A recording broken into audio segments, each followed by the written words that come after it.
হয়েছে, আর পাশাপাশি আগ্রাসী শ্রেণীর যেই বৃক্ষগুলো রয়েছে সেগুলোকে কিভাবে রিডিউস করা যায় সেদিকে ফোকাস করা হয়েছে।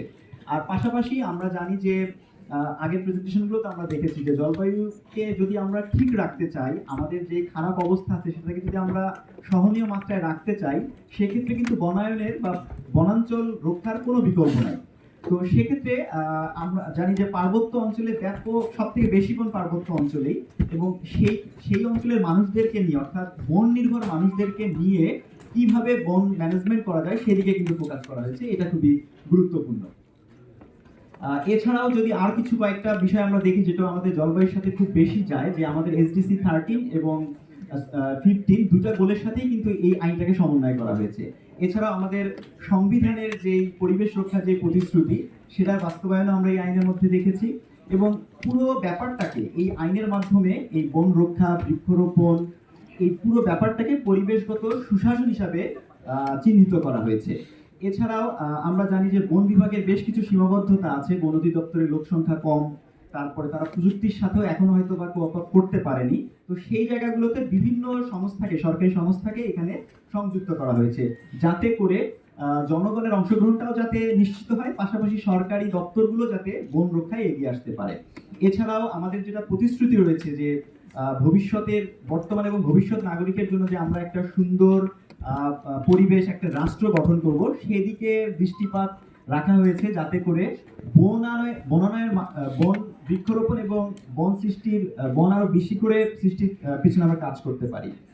এই আইনে শাস্তির ব্যাপারে একটা স্পেসিফিক ধারা আছে। 9 ধারায় আমরা যদি দেখি যে ব্যক্তি মালিকানাধীন গাছ যদি আমরা কাটতে চাই, সেক্ষেত্রেও বন অধিদপ্তরের অনুমতি সাপেক্ষে আমরা কাটতে পারবো, এবং এই একটা তালিকা থাকবে কোন কোন বৃক্ষগুলো কাটা যাবে আর কোন কোন বৃক্ষগুলো কাটা যাবে না। তো যদি এরকম কোনো হয় যে লিস্টেড যেই গাছগুলো কাটা যাবে না সেগুলো ব্যক্তি মালিকানাধীন হলেও অনুমতি ছাড়া কাটলে 50,000 টাকা পর্যন্ত জরিমানার বিধান আছে।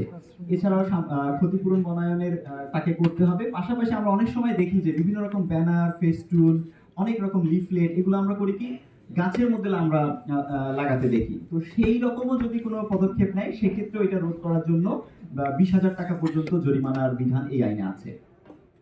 তবে ভালো ভালো দিক থাকার পাশাপাশি কিছু সীমাবদ্ধতাও আছে এই আইনটার।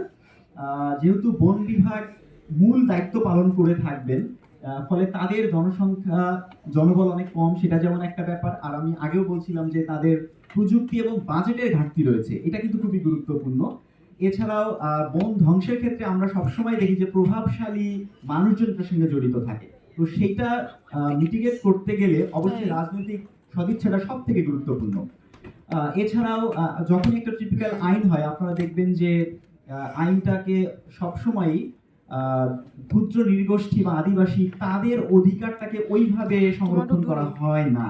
এই ক্ষেত্রেও আমরা দেখেছি যে ফরেস্ট ডিপেন্ডেন্ট পিপলের কথা যদিও বলা হয়েছে আইনে, কিন্তু সুনির্দিষ্টভাবে তাদের কি প্রণালী, তাদের কি কার্যপ্রণালী হবে, এবং আমরা জানি যে বন নির্ভর অনেক মানুষ আছে, তাদের বিকল্প কি রকম জীবনযাত্রা হবে, তারা কিভাবে আয় করবে, সেই ব্যাপারগুলো নিয়ে স্পষ্ট কোনো বিধান কিন্তু এই আইনে নাই। এছাড়াও ন্যাচার বেসড সলিউশন, জলবায়ু পরিবর্তন রোধে যে আধুনিক যে মতবাদ, সেগুলো কিন্তু এখানে সুনির্দিষ্টভাবে আসেনি। আর আমরা জানি যে বন ধ্বংসে, আপনার এই পত্রিকার রিপোর্টটা যদি দেখেন, যে বন ধ্বংসে সরকার শীর্ষে, অর্থাৎ সরকারি বিভিন্ন দপ্তরগুলো সব থেকে বেশি বন ধ্বংস করে থাকে। এটা বিভিন্ন গবেষণায় আসছে। আপনারা জানেন যে বন কেটে সড়ক তৈরি, বন কেটে সরকারি কর্মকর্তাদের জন্য আবাসন তৈরি, ট্রেনিং ইনস্টিটিউট তৈরি, এরকম অনেক তথ্য আমরা জানি। আমি প্রেজেন্টেশন ছোট করার জন্য সবগুলো এখানে আনিনি। তো